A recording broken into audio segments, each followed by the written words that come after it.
everybody, I'm Heidi Rader here in the Alaska Garden with the Tribe's Extension Program and UAF Cooperative Extension Service and Tanana Chiefs Conference. Today I'm here in Terry Reichardt's garden. It's a beautiful garden. Terry is a longtime Fairbanksan and actually teaches a gardening class if you happen to live in Fairbanks. But she's a pretty amazing gardener with her husband. They grow, hunt, and fish about 95% of their food each year. So she's a really knowledgeable gardener. She's constantly trying new varieties, testing new varieties, different crops. So today we're going to be taking a little bit of a tour of her garden and learning some about, why she chooses which varieties she does, some of her tips and tricks. She's been gardening for over 40 years, so she's developed a lot of unique tricks that work for gardening here in interior Alaska. Thanks for joining today, and it's a beautiful day here in Fairbanks, and let's go ahead and get started. So, there's a nice bumblebee. Terry's got a lot of nice pollinators here in her garden. It's all organic, and she grows even some grains as well as fruit. All kinds of vegetables, and then she's able to store it in an unheated root cellar. So let's just go ahead and get started talking about some of the things she's growing. If we look up here, she's got corn that's just about ready to ripen. So if you show the corn up there, so Terry, when do you start your corn, and how many varieties are you growing, and can you tell us a little bit about growing corn in Alaska? Well, I'll start my corn. There used to be one thing you need to know is that these days varieties are constantly changing, and seed companies that are coming together want to have fewer and fewer varieties. So we've lost a lot of varieties, and there used to be a couple of varieties I would start from seed right in the soil. But those varieties are gone, and nowadays I start everything ahead of time. About April 20th is when I put start corn seed. And then we're eating now, so the end of July, mid to late July is when we start eating it. And I have different varieties. I'm always trying new ones. For one reason is because they're always getting rid of some varieties that so you've got to keep your eye out for what new things work in case you lose your long and trusted varieties.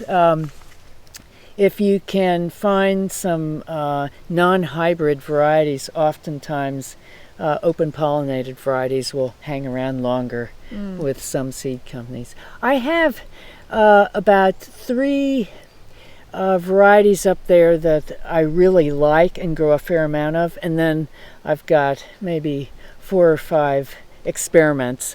And you'll see that I grow corn in a row instead of a patch. The seed companies always tell you to grow them in like squares. But it's so important for us to get enough sun on everything. So in a patch, the plants in back wouldn't get as much sun, and it also cuts down on cross-pollination when I've got different varieties. So do you do any hand pollination? I don't cut the tassels off and hand pollinate, but I come out every day during pollinating season and bend the tassels over and shake them when the wind isn't blowing, and make sure that the tassels that the ears get pollinated. And you need to do that, and if you do that, then you're also more likely to not get as much cross-pollination. Nice. It's important to grow only either sugary enhanced, all sugary enhanced, and not, or the old-fashioned sweet corn called just plain sugary, and not bring in some of these other varieties that would then, when they cross-pollinate, give you a starchy flavor.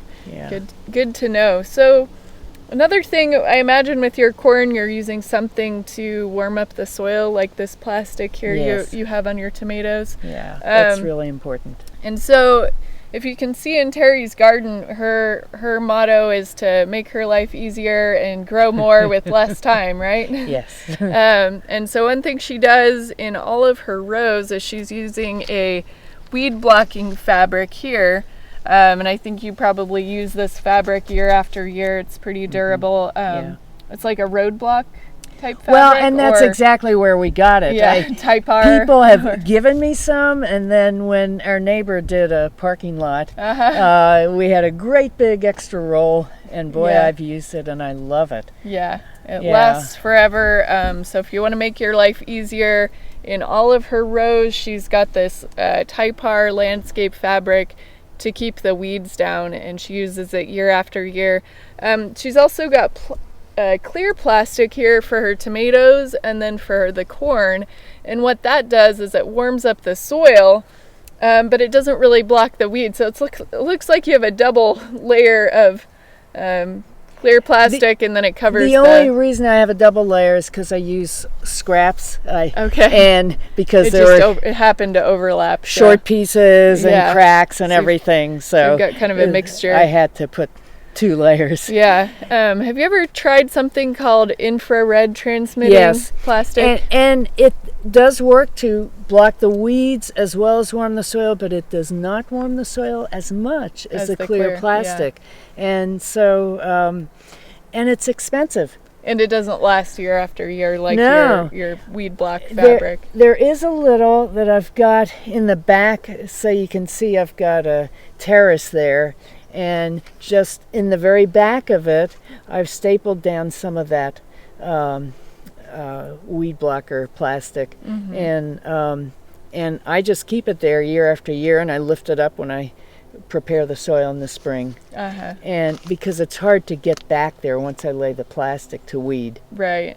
But in front, it's really critical to get the sun heating that soil through the clear plastic. So the options are clear plastic, or you could use a visqueen that will last a little longer than it looks like. This is a little bit thinner of a plastic, or infrared transmitting plastic, but sometimes that's kind of hard to find, and it's a little bit of a smoky color. And then of course your Typar weed block fabric you can use year after year.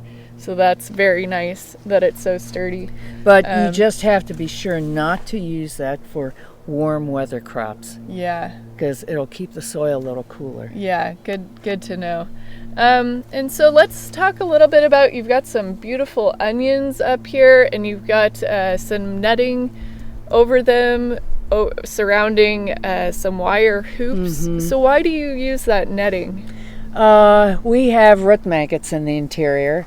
And if you grow enough onions, garlic, things that attract them, they'll be there in your soil. And they lay their eggs by the roots of plants like onions and turnips, and then destroy those bulbs. The larvae will get in and destroy the bulbs. So we want to keep the flies from laying those eggs. And so the netting, it's just tulle netting like you use for wedding veils or something, is the cheapest I found. Good trick. It's easy to just get in and out to weed if you hold it together at the top with clothespins. And that would probably work for covering up your berries as well to keep the birds out. Have you ever tried it with that? I've got a bird barrier that's a tougher plastic for that. I haven't tried that. Okay. We have a constant battle with the birds. Terry has some lovely fruits and berries here too, including some cherries. Okay, so we got a quick question. So how do you keep moose out of your garden? I've tried every trick in the book, and some work better than others, but ultimately, if you have a serious garden, you need fencing. So years ago, when steel was pretty cheap, I bought rolls of concrete wire, 8 foot, and that works great. And first I did the garden in, and then since we've got some fruit trees and stuff, I did the whole yard in with that. These days, I don't know if I'd recommend that. It's pretty pricey with the cost of steel from China. So you could, I've built fencing, and you can do that if you're out in the bush. You can build fencing that would keep moose out, especially at the top. Put some wire or string and put a little survey tape to flap around, and you'll probably keep them off. Blood meal, they don't like that either. Yeah, but you can burn your crops if you get it too much on the roots.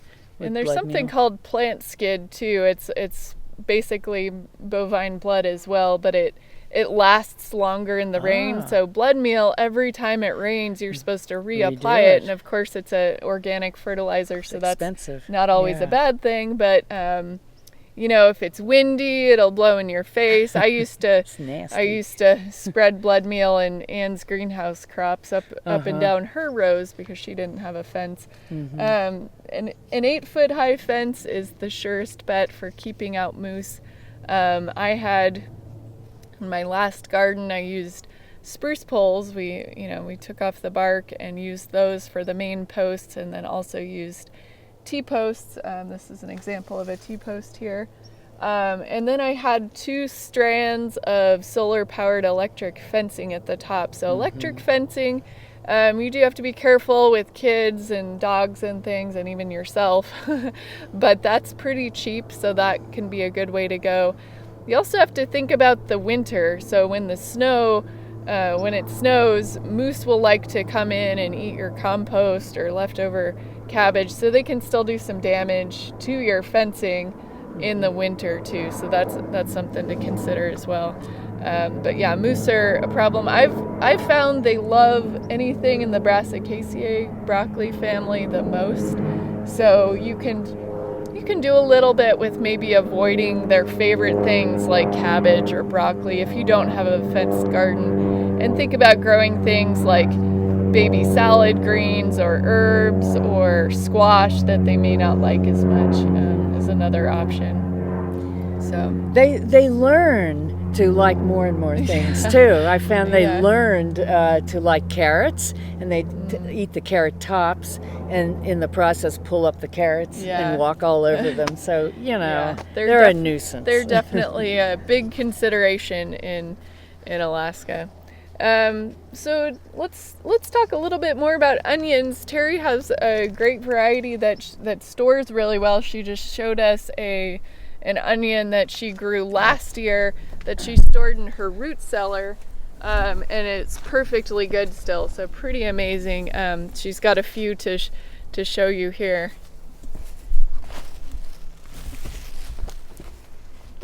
Actually, I don't store them in the root cellar. Okay. That would be bad storage because it's too humid. This is a Mountaineer onion that was grown a full year ago, and I cut one open just now, and you can see that it's still a really nice onion inside. And they're an amazing storage onion. The difficulty growing onions in Alaska is that onions are very night sensitive, which means that if you don't have any nighttime, most of them will bolt. We talked a little bit about that last time, how there are short day onions, but there's also day neutral onions as Mountaineer. And day neutral onions really don't work here either. They're not that day neutral. But this Mountaineer seems to be one of the, there are a number of other onions that actually do better than Mountaineer with the night sensitivity. Alsa Craig is a very nice one. It's a Spanish onion. Sweet white, you'll get nice, I would go with Alsa Craig. They're just no fail and easy because they're developed in England, which is a pretty high latitude. And but they don't store that well. They won't store past December. If you want a storage onion, Mountaineer from Stokes is the best I've found. Another problem you have with onions is that if you try to get them into the ground early and it's too cold, you can cause them to bolt. And so that's always a trick. And Mountaineer is very resistant to bolting. So I got my onions in towards the end of April, around the 25th of April this year, and it was a late cold spring, and I've had some bolting. But those are the onions I use first. And you start them from seed, or do you buy plants, I or start do you them buy from bulbs? seed. If you want them, if you want them to store, the best way is to start them from seed. Sets are the worst; they're the most likely to bolt, and a lot of it has to do with not only the varieties, but the way they're stored. We need them stored a long time, and that makes it hard for them not to bolt when they're stored that long. It's very tricky then to warm them up and not have them bolt. So you can buy plants by mail order, and if you're not in a position to start things from seed, that's how I'd go. But again, starting from plants will not store as well as starting from seed. And do you have, my favorite are the red onions. Do you have a favorite red variety? Red Wing stores the best. My focus is always on storage because we grow our food and store it all winter till we're eating out of the next garden. So another nice one is forgot. Can't think of it. There's another really nice one that is, but Red Wing is pretty dependable. Great. It doesn't store as well as Mountaineer. It'll store into March very nicely. Nice. So getting back to the root maggots and the pest issues, one way to limit your pests is to rotate your crops. Do you do that a lot? Oh, absolutely. So ideally would be a 4-year rotation, but I don't have the space for that. I do a 3-year rotation, which works. So that means the plants that attract root maggots, you try to keep them all together. You'll notice my onions are in a different place than all the cole crops and root maggoty ones, just because the places that I need to get in early weren't where the cole crops are growing now. So if you cover with netting, you won't get root maggot eggs laid, which will be a problem the following year. But all the places that cabbage and broccoli and those things that attract root maggots and aren't under netting, which would be too much trouble, they'll have the eggs there next spring, and the larvae will hatch out. So what I grow there next year better be something that's not bothered by root maggots. And we recommend at the Cooperative Extension using frost cloth a lot. Do you just use the tule netting because it's cheaper, or you don't like to warm up the crops at all? I don't need to warm them up. The tule netting is much cheaper than any of that. It lasts just as well or better. And the rain goes through it, the water goes through it very nicely. I can just water right down the row. It's ventilated as well. Whereas the other stuff, they say the water goes through, but it really sheds it. And it doesn't go through, and it gets too hot in there. Well, that's a really good trick. So let's move on down below. If you can see these beautiful tomato plants. Terry has tomatoes in her garden. She's got tomatoes growing on her deck in containers. She's got them growing outside, and her greenhouse is attached. We're not going to be able to show you the greenhouse during the workshop because it's a little too far to move, but we might show it in the YouTube video, so check back to look at that video. But can you tell us a little bit about tomatoes and maybe how many pounds of tomatoes you produce, or which these outdoor varieties are, or are they like one of the more challenging things you grow, or? Well, in some ways tomatoes are very tough and easy, but Yeah, we like to eat lots of tomatoes, and they're a hot weather crop, so that's the challenge. I have found there are quite a few varieties you can grow successfully outside, but if you have cool temperatures, it damages the flavor of the tomatoes because all these flavor enzymes are what create good flavor. I grew up in Pennsylvania where tomatoes really tasted good, Yeah. you know, and I'm pretty picky about the flavor. If you don't know any better and just eat supermarket tomatoes, maybe anything that grows will pass your test. The only tomato I found that I can grow outside and get good yields on and also get good flavor is Glacier. And that's a small tomato about this big. And we start picking them. I start those ahead of time, actually February. Wow. And we're picking them in June. And they produce a pile of tomatoes that we'll store at 50 degrees in boxes, and they'll store till into November, and they have a wonderful flavor. So that's why I grow outside for tomatoes, and then I grow paste tomatoes for sauces in containers on the deck. And they produce a wonderful thick sauce, and then in the greenhouse we produce those wonderful good tasting big juicy salad tomatoes. And I'll also can them. I can use the Glaciers are pretty juicy. They don't make that thick a sauce, but if you mix these sauce tomatoes with them, those sauce tomatoes are so thick. Wow. That yeah, That's great. you get a nice.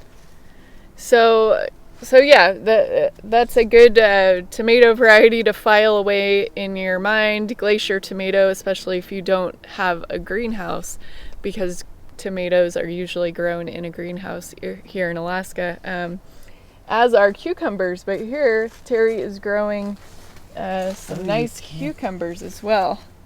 Should I pick one or show if you wouldn't mind, Okay. sure. Let's see if I can. And I think these are all the same variety, did you say, too? Sweet Success? I've got both pickling cucumbers and slicing cucumbers. So this cucumber is called Sweet Success. Take a bite and see what that tastes like. Yum. That's good, isn't it? That's good. That is really good. And English we are eat my them favorite. just like that. Mm-hmm. And they're a delicious cucumber, and they're very hardy. And they have resistance to powdery mildew. And they're just you can see I get huge crops. I really grow too much for this time of year, but we like to start eating them early, like in June, and we eat them late. And in June and in late August, they're not producing so many. So then that's why I have so many. At this time of year, I give them away. You can make a lot of good friends that way. Extremely hardy, and so they take up a lot of space. But I'd still recommend you grow them, and if you don't have the space, prune them. Just cut them off, and they'll put out more branches and be happy that way. And then I grow a pickling cucumber. I won't take time to find some of those, and they're gherkins. You know, they're shorter and they're real crisp. These slicing cucumbers won't pickle worth two hoots because they're soft. Yeah. And when do you start your cucumbers inside? April 20th, roughly. Yeah, and that's a risk because if I can't get them out, they just do not like to go longer than a month. 6 weeks is the most you can get out of them, really. And so if it's cold in a late spring, you know, you've got your challenge. But I have found starting them that early that even when they get pot bound and sad looking, because I've had to keep them in pots too long, that they still produce a lot sooner and get going faster than. And so you try to get them out in the garden about May 20th? I try that, And If it's this warm year enough. was hard. And then I have tricks. I did this year, and I had to, and another time I could go into how I transplant the cucumbers, but I did have to cover them with plastic and try to keep things warm. And what 'cause they're size warm pots weather. do you plant them in? Just 3x3s. Okay. And then, as I said, they'll get pot bound in 4 weeks. Yeah, you need to start getting, and you want to grow them fat. I mean, they just eat up the nitrogen. That's one thing you can. I have a manure-soaked bucket. You know, I fill a 5-gallon bucket with water and put some manure in it. Fresh manure with plenty of nitrogen and potassium, and water with that, and that warms up during the day, and then you water with this nice warm fertilizer-rich water, and they'll just produce like crazy. Do you have a good source of manure, or what are you using for manure? I go wherever I can get it. So we always had goats and chickens and turkeys and animals like that, but once our kids left home, we lost our workforce. Yeah. So we just found we preferred to just hunt and fish and skip the animal husbandry, and away went the manure source. Right, so now right. we clean out people's barns. And we find that takes a lot less time than taking care of animals. Yeah, good point. So another really interesting thing about just how Terry and her family eat is they eat vegetables for breakfast. And so Terry does grow some grains. We're standing right next to some quinoa, but of course she finds that grains are more difficult to grow than vegetables. And so, you know, part of, I guess your philosophy, you could say, is just eating and growing as much as and procuring as much local food as possible. And so part of that is eating what is easy to grow here. Actually, grains are easy to grow, but they're more challenging to process. And so with barley, I always grow some barley, but then you have to thresh it and winnow it, and that's more of a challenge. Quinoa is pretty easy. You have to wash it, but quinoa grows wonderfully, very hardy and very productive. You can see the bees going crazy. So these have set their flowers. They're starting to move into seeds now. And it looks a lot like a weed you might see in your garden, lamb's quarter, which you can also eat the seed of. Yeah, it but it's doesn't not gonna just be as look like it. productive. It is lamb's quarters, really. Yeah. But it's been bred over the years in South America to be really productive of decent-sized little seeds. And do you eat the leaves of No. this at all? You just let No, it? because That's not your we focus. grow other greens that we like better. Right. And then behind the quinoa, we've got some amazing potatoes here. Do you hill your potatoes, or what's your... I hill them, and then on top of that you can see I mulch them because it's so critical to keep the moisture in the soil. If you want to prevent scab, the biggest secret is not allowing the soil to dry out and keeping moist soil. So, and then you can see we fence them in because potatoes are vines, just like tomatoes, and they would take up way more space than I want to give them. Yeah. So if I put a fence around them, I sort of keep it down to a dull roar, and I can grow other stuff in space that normally they take up. Yeah, I've heard of some people building a raised bed around their potato and filling it with soil to get even more production. But we rotate, and so I don't want to do anything permanent because then the next year. Yeah. I think they're just movable wooden frames, and then you kind of like add them gradually and fill it in with soil. But okay. I don't know, just to amp up production even more. Yeah. And so, what are your favorite varieties of potatoes to grow? Oh, I've got one my son gave me from Palmer that was developed up here called Magic Myrna, and we really like that. That's a very dark yellow fleshed potato, one of the fingerling type potatoes, but they get pretty large for fingerlings, and they tend to get very sweet. So we like our potatoes. When they store in the root cellar all year, by spring they taste sort of sweet, and Magic Myrnas really get sweet, and they're pretty starchy. They are very prone to scab.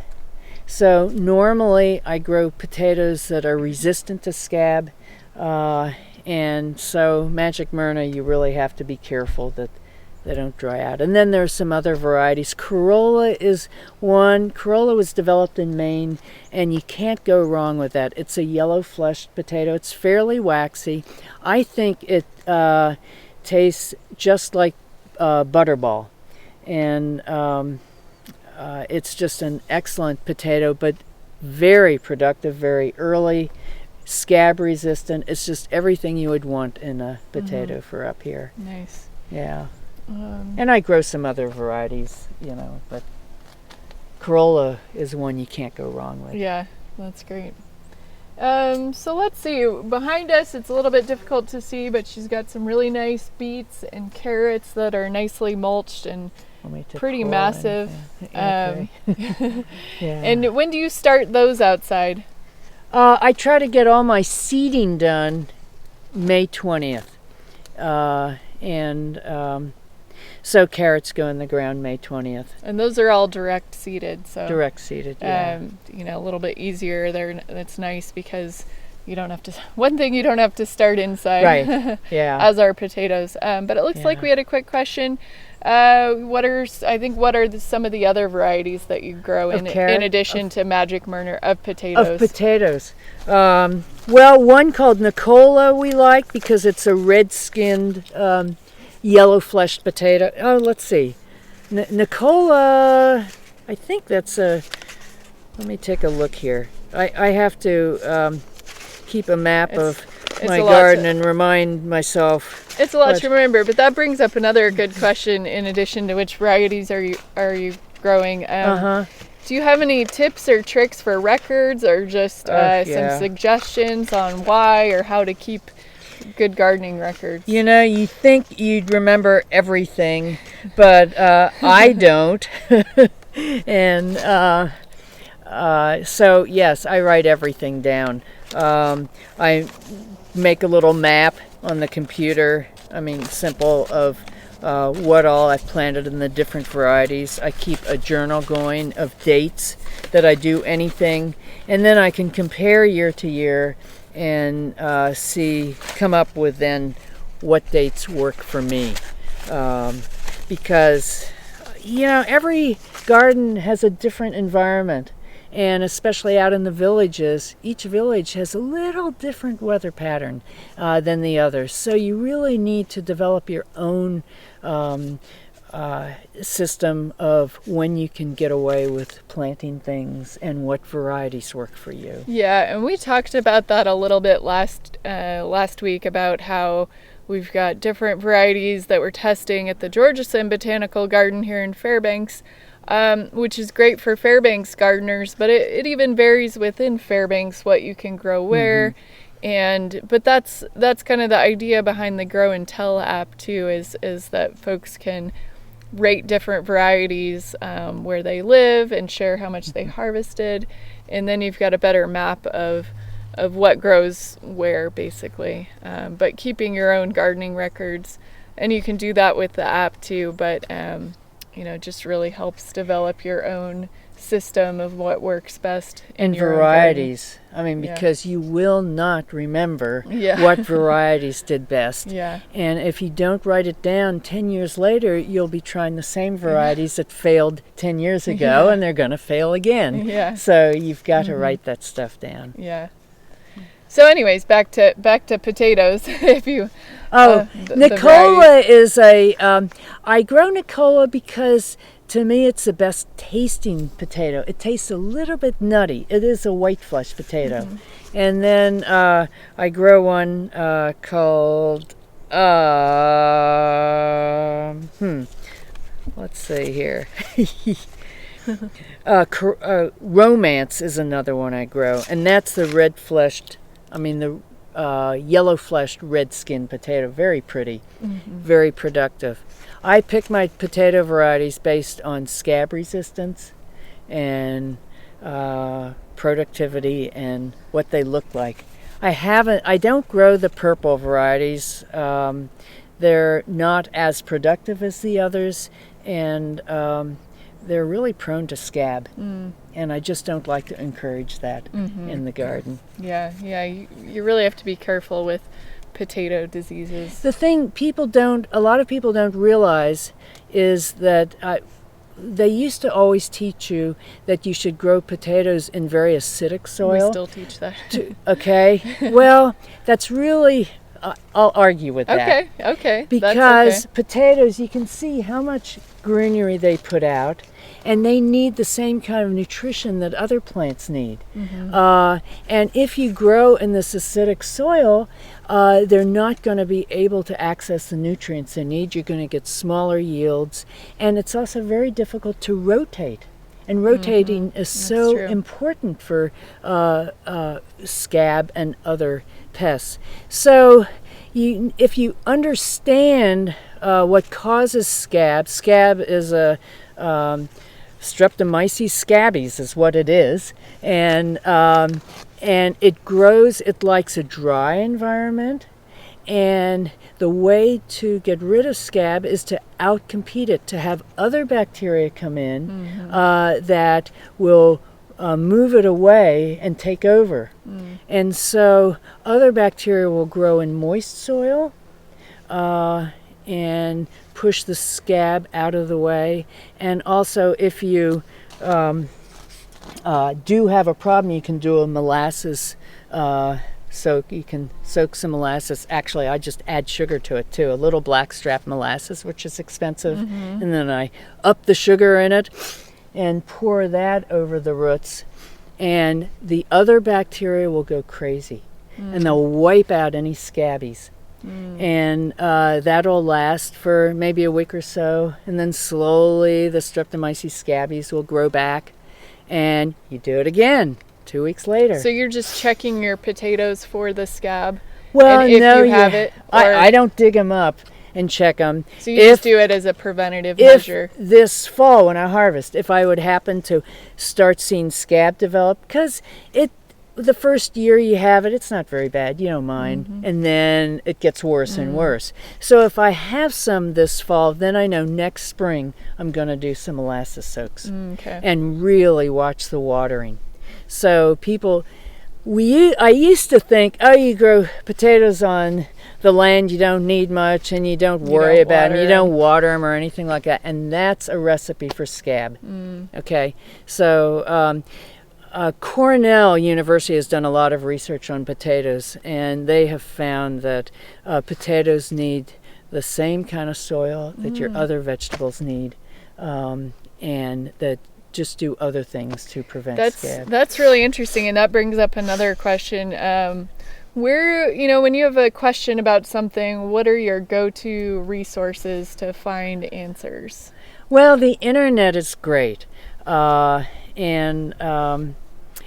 I would stay away from Susie Q's gardening site because she'll have a lot of rumors as well as maybe some good information. But go to university sites, go to Cooperative Extension Service sites, go to research papers if you can, and then you'll find really good information. And I really recommend you do that. .edu sites, and actually there's a Google search engine where you can limit your search just to extension sites too, so I can share that with you guys after this workshop.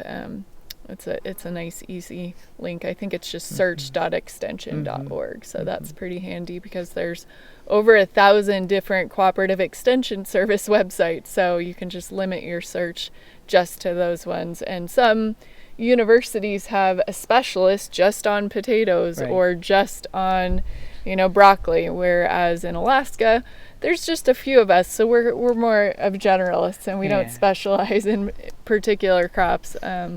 Seed So- catalogs are a wonderful source of information, and some of the that's true, seed too. companies will have specialists who will talk to you if you call them, especially if you have a commercial garden. They will pay you a lot of attention, and you Yeah. can get advice from them. So let's talk a little bit more about just the garden as a whole. So it's an organic garden, and you've got the pollinators are just, prolific here. You've got bumblebees. What can you talk a little bit about your just preventative pest prevention and disease prevention, and just your garden as more of a whole? What your strategy is to promote pollination and that kind of thing.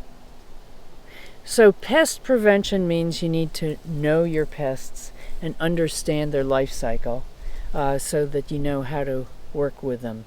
And in Alaska, in the interior, we have few pests at this point. So we're pretty lucky. The main pests we have are cutworms and root maggots, and besides moose and hares and dogs.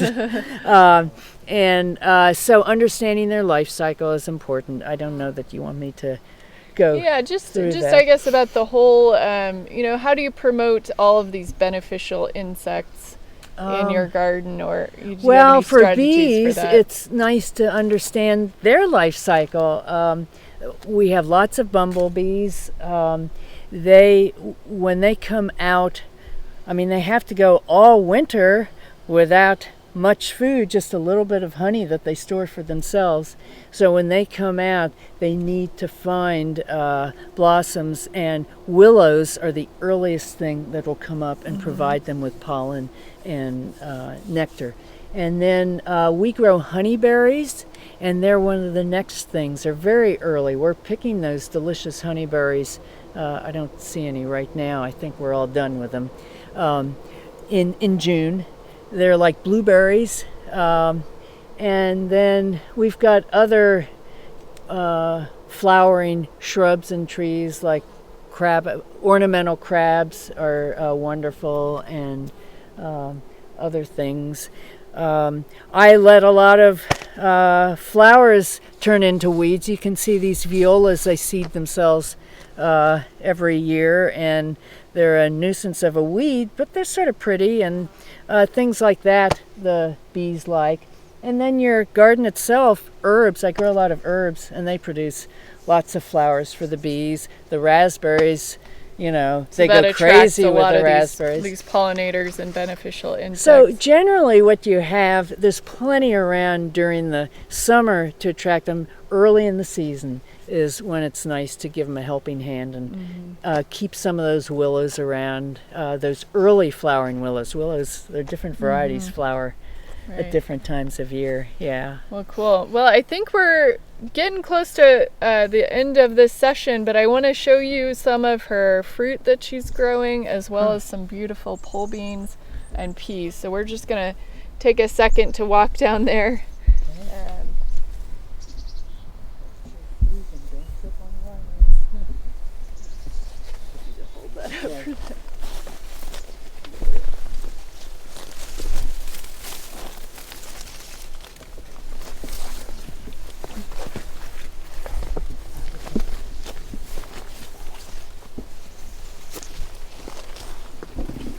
So let's talk about the fruit and the berries up here for a second.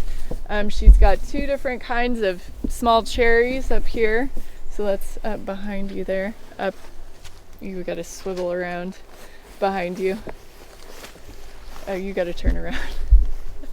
It's behind you. The other way. Behind you. The other way. Oh, Turn the other direction. Oh. Sorry about that. So those are Nanking cherries, and then she's got Evans cherries, and then what type of apples are you growing? This is an apple tree I got from, I think it was Lions Club years and years ago, or one of those donation things. I think it's Nordland, maybe, and it's it doesn't store worth a hoot. But when the apples are totally ripe, we enjoy eating them. They're small apples. we mostly make apple butter with them and things cooking with them. That tree gives us about 100 pounds a season. And a lot of times people will grow an apple variety on a crab apple rootstock. Is that what this?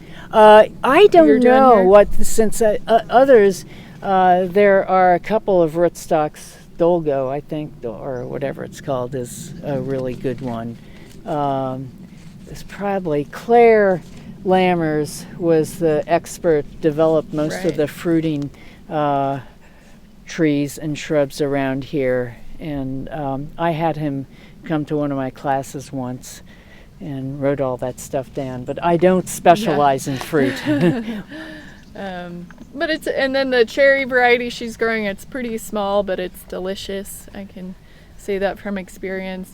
And then she's got a lot of different varieties of berries as well that she does, and as well as you harvest mostly we pick blueberries. Yeah. Yeah, lots of blueberries. But let's just quickly talk about these beautiful scarlet runner beans and very productive peas here too. So Terry, you said that the scarlet runner beans are really hardy variety, and they seem to do pretty well with a little. I grow a couple different kinds of runner beans, which are a little different from pole beans in that they don't just pollinate themselves, but they use huge amounts of water. So they really like the cool, rainy weather.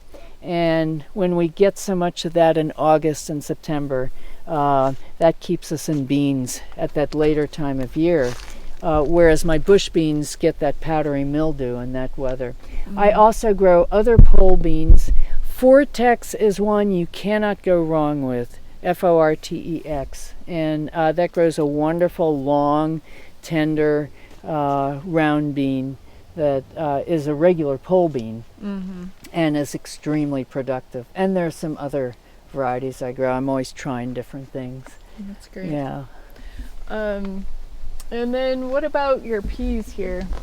The most productive pea I found is one called Sabre, and that's from Stokes. And that's incredibly productive and long pods with about an average of 10 peas per, good-sized peas per pod. I am moving over, a large number of my peas are something called Dalve. That's from Vezzie's. And the reason I do that is they have so many tendrils that I don't have to tie them up to the fence. Whereas something like Sabre, it's so productive, the weight of the peas pulls it away from the fence, and I'm having to tie them up all the time. That's great. So those Dalve is almost as productive as Sabre, but Sabre's the most productive one I've found. I grow a couple of earlier varieties just to get us in peas earlier. And Terry doesn't need to use any type of season extension technique, but when do you start your beans inside? My bush beans are seeded in the ground, and the pole beans I'll start inside April 20th, roughly. Okay, so that's when you're starting quite a few of your things. And then, of course, peas are direct seeded, and they're just mulched here, and then they've got the weed fabric. So they do like the cooler weather that we have in Alaska. And we've had trouble this summer because it's been so hot and dry the last few weeks, and that really makes it hard on peas. Yeah. So I should have put another layer of mulch down here because they get the first layer of mulch in the summer, and by now it's wearing off. It's grass clippings, and so anything to keep that soil damp, and then we irrigate. And then it keeps the weeds down too. Oh, absolutely. And yeah, could you just talk briefly about your drip irrigation that you use? Constant headache, but it saves us so much time. So we use, there are various companies that produce irrigation tape. I like the what's called T-tape, or the tape kind, as opposed to that recycled rubber that you can get in soaker hoses. That's yeah, a lot more soaker expensive. hoses. They're more expensive, than they're harder to repair. and you're going to find you have to repair them periodically. Yeah, for a garden this size, you definitely want to use the T-tape. Yeah. The soaker hoses. And then if you can mulch over top of them, it really keeps that moisture in, and it preserves the life of the T-tape. The challenge for us is we have a well with limited amounts of water. We also collect rainwater in barrels, and so getting enough pressure and then being able to get enough water at one time before the well runs dry is the challenge. So irrigation is really critical to us. And again, if you do happen to be in Fairbanks, I know we got folks on from Eagle and all over the place, which is great. But if you do happen to be in Fairbanks, Terry teaches 2 gardening classes a year. They're each about 8 weeks? Yeah, 16 hours, 2 hours a time. I took the class. It's amazing.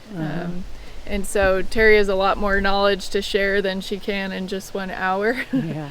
So the fall class starts the last Monday of September. It's at First Presbyterian Church in downtown Fairbanks, 7th, 8th, and Cushman. And that's from 6 till 8 p.m. every Monday night from the end of September through the very first part of November. And then I teach one up at the university. And it's how much of a donation is it? So the church, if you can pay $20 to cover expenses for handouts and electricity, all that stuff, is nice. If you can't afford it, they say just come anyway. Yeah, so it's a wonderful class. And if you are in Fairbanks, touch base with Terry and see if you can come out and see her beautiful garden. Thanks, Terry, for doing this. It's amazing out here, and I'm very impressed with all you do. Thank you guys for joining. Next week we're going to be over at the UAF Community Garden, and we're going to be talking about some of the challenges and advantages of starting a community garden. I know lots of different villages have community gardens, but may have some challenges with keeping them going. So we'll just talk about some of the nuts and bolts of community gardening. Well, thanks again. Hopefully we'll see you guys next time.